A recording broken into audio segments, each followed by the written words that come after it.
বউয়ের ঘোমটাটা তুলেই অবাক হয়ে গেল। তার বুকটা কেঁপে উঠল। বউয়ের চোখ জোড়া লাল। এমন দৃশ্য দেখার জন্য সে মোটেও প্রস্তুত ছিল না। তার বউ তাকে ইশারায় কাছে ডাকছে, ভয়ানক দৃষ্টিতে তার দিকে তাকিয়ে আছে। সে বিছানা থেকে নেমে যেতে চাইলে তার হাত টেনে ধরলো। বাসন না করে চলে যাচ্ছ যে? আজকের রাত অত্যন্ত মধুময়, এভাবে ছেড়ে যেও না। বাঁচাও আমাকে, ছাড়ো ছাড়ো বলছি। মেয়েটা ভয়ানক ভাবে আমার দিকে তাকিয়ে হাসতে লাগলো। আমি কোন রকম ধাক্কা দিয়ে তাকে বিছানা থেকে নেমে পালিয়ে এলাম। দরজাটা খুলে বাইরে এসে দেখি ডিনার টেবিলে আমার আব্বু আম্মু আর ছোট বোন বসে ভাত খাচ্ছে। আমি তাদের সামনে গিয়ে হাঁসফাঁস করতে লাগলাম। আমার অবস্থা দেখে তারা সবাই অবাক হয়ে গেল। আম্মু আমাকে বলল, বাবা তোর কি হয়েছে, এমন করছিস কেন? বাবা বলল, সুজন তুই সুস্থ আছিস তো, এরকম করছিস কেন, কি হয়েছে? আমি বললাম, পানি। ছোট বোন আমাকে এক গ্লাস পানি দিল। আম্মু আবার বলল, বাবা আমাদের বল তোর কি হয়েছে। সুজন, ভেতরে কি হয়েছিল? বাবা ভেতরে মেয়েটা মনে হচ্ছে স্বাভাবিক না, মেয়েটার চোখগুলো লাল, কেমন যেন করছে আমার দিকে তাকিয়ে। বাবা হেসে বলল, তুই কি পাগল হয়ে গেছিস নাকি? বৌমার সাথে মজা করছিস? মজা করলে আমাদেরকে কেন এসব এসে বলছিস? বাবা আমি কোনো মজা করছি না। আম্মু আমাকে ধমক দিয়ে বলল, যা ভেতরে যা, তোদের স্বামী স্ত্রী কোনো বিষয় আমাদের সামনে আনবি না। আমার ছোট বোন একটা হাসি দিল। তারপর তারা সবাই চলে গেল যার যার রুমে। আমি কি করব কিছুই বুঝতে পারছিলাম না। আমাকে কেউ বিশ্বাস করলো না। আমি যা দেখছি তা সত্যি তো নাকি আমার মনের ভুল?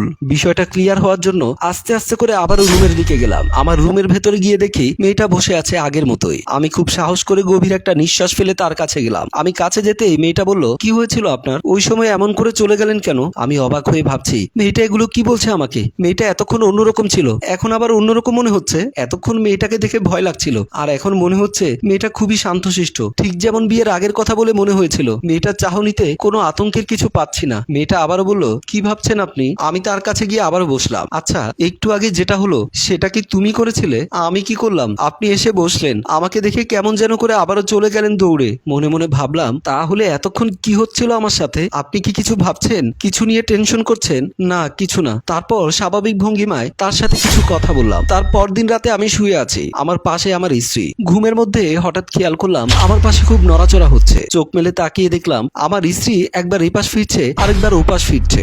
আমি অবাক হয়ে একটু উঠে বসে বললাম, কি হয়েছে, তোমার কি ঘুম আসছে না নাকি গরম লাগছে? সাথে সাথে আমার স্ত্রী চোখ মেলে আমার দিকে তাকালো। আমি আবারও সেই ভয়ানক লাল চোখ জোড়া দেখলাম। সেদিনের মতোই ভয়ানক দেখতে লাগছে তার মুখটা। সে হাসলো, তারপর উঠে বসে আদর করে আমার মুখটা ধরে কয়েক সেকেন্ড তাকিয়ে আমাকে জোরে একটা থাপ্পড় মারলো। তারপর আমার আর কিছু মনে নেই, আমি পড়ে গেলাম। এরপর দিন অফিসে বসে আছি, আমার কাজে মন বসছে না। এক পর্যায়ে আমার বন্ধু রিয়াজ আসলো। সে আমার সাথে একই অফিসে কাজ করে। একটা ফাইল দিয়ে বলল, দোস্ত এটা সাইন করে দে। আমি চুপ করে সাইন করে দিলাম। কি ব্যাপার, তোর মন খারাপ নাকি? সিগারেট খাবি? আমি বললাম, না থাক, এখন ভালো লাগছে না। শোন আমি বাসায় চলে যাচ্ছি, তুই একটু বসকে ম্যানেজ করে নিস। তেমন কোনো সমস্যা হলে আমাকে বলতে পারিস, দরকার পড়লে তোকে বলবো দোস্ত। আমি উঠে বেরিয়ে চলে আসলাম। দরজা খুলে বাসায় ঢুকে আমার আব্বু আম্মু বসে চা খাচ্ছে, আর আমার স্ত্রী সামনে দাঁড়িয়ে আছে হাসি মুখে। আমাদের সামনে যেতেই আব্বু আম্মু বলল, চা খাবি তো বসে পড়, বৌমা কিন্তু খুব ভালো চা বানাতে পারে। আমি আমার স্ত্রীর দিকে তাকিয়ে বসে গেলাম। আপনি বসেন, আমি চা নিয়ে আসছি। আমার স্ত্রী চলে গেল। আমি আব্বুর দিকে তাকিয়ে বললাম, আব্বু তোমাকে একটা কথা বলার আছে,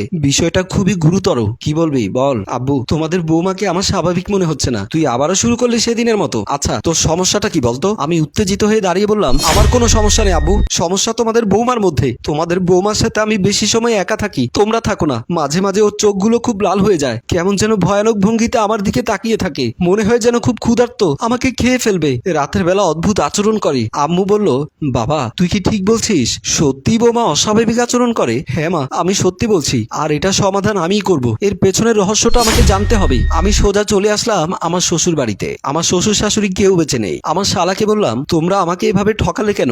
আমি কি ক্ষতি করেছিলাম তোমাদের? কি ব্যাপার দুলা ভাই, আপনি আমাকে এভাবে অপমান করে কথা বলছেন কেন? অপমান করে কথা বলবো না তো কি করব? তোমাদের মতো বাজে মানুষ আমি আর দেখিনি। দুলা ভাই আপনি কিন্তু সীমা পার করছেন। এত আজে বাজে কথা না বলে কি সমস্যা সেটাই বলেন। তোমার বোনের একটা মারাত্মক সমস্যা আছে, হয় সে পাগল, না হলে তার ভেতরে অন্য কিছু আছে। আমি খেয়াল করলাম কথাটা বলাতেই আমার শালা একটু অন্যমনস্ক হয়ে গেল। চুপ করে না থেকে আমাকে বলো, কি সমস্যা? দুলা ভাই আপনি যে কথাটা বললেন সেটা আমি হয়তো বুঝতে পেরেছি। আমার বোন পাগল নয়, আসলে ছোটবেলায় বাগানে আমি আর আমার আপু খেলার সময় আমাদের ঘরে ফিরে আসতে দেরি হয়। আমরা যখন ফিরে এসেছিলাম তখন প্রায় সন্ধ্যা হয়ে আসছিল। তখন আমার বোনের উপর একটা জিন ভর করে। তারপর কি হলো? সে কি আর সুস্থ হয়নি? না দুলা ভাই, আপু সুস্থ হয়ে গিয়েছিল। আমার আব্বু তখন একটা হুজুর ডেকে এনে উনার মাধ্যমে সমাধান করেছিল বিষয়টা। কিন্তু তোমার আপুর তো সমস্যাটা এখনো দেখা দিচ্ছে, আমার সাথে কেমন যেন আচরণ করছে। আমি কি তাহলে তোমার আপুকে একটা হুজুর দেখাবো? না দুলা ভাই, যদি হুজুর দেখাতে হয় তাহলে সেই হুজুরকে দেখাতে হবে, কারণ তখন তিনি বলেছিলেন যদি ভবিষ্যতে আবার কোনোদিনও কোনো সমস্যা হয় তাহলে উনাকেই ডাকতে। ঠিক আছে, তাহলে এক্ষুনি চলো হুজুরের হুজুরের কাছে।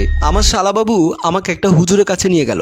সেই হুজুরকে সব বুঝিয়ে বলল। হুজুর সব কথা শুনে চোখ বন্ধ করে কয়েক সেকেন্ড চিন্তা করলো, তারপর বলল, সে অশরীরী আত্মা আবারও তোমার বোনকে খুঁজে পেয়েছে। তবে এবার আমি গোড়া থেকে সমাধান করব, আর কোনো সমস্যা হবে না। তোর বোনকে আবারও আমার কাছে নিয়ে আসবি। আজ ভোরবেলা ঠিক আজানের আধ ঘন্টা আগে। তোর দুলাভাই যদি থাকতে চায় তাহলে থাকতে পারে, তবে আর কেউ থাকতে পারবে না। ঠিক আছে হুজুর, শুধু আমি আর দুলাভাই থাকবো। আমার আপুকে নিয়ে আসবো। আমরা হুজুরকে সালাম দিয়ে সেখান থেকে বেরিয়ে আসলাম। আমি দুলাভাই এবং আপাকে নিয়ে হুজুরের কাছে আসলাম। হুজুর আপাকে দেখে বুঝতে পারলো তার ভেতরে সে আত্মাটা ভর করে আছে। আপাকে তার সামনে বসিয়ে ধ্যান করে তার ভেতরে আত্মা হাজির করলো। কেন এই মেয়ের শরীরে এসেছে? তখন আত্মা ঠিক রাগান্বিত হয়ে বলল, আমাকে এখানে কেন রেখেছিস?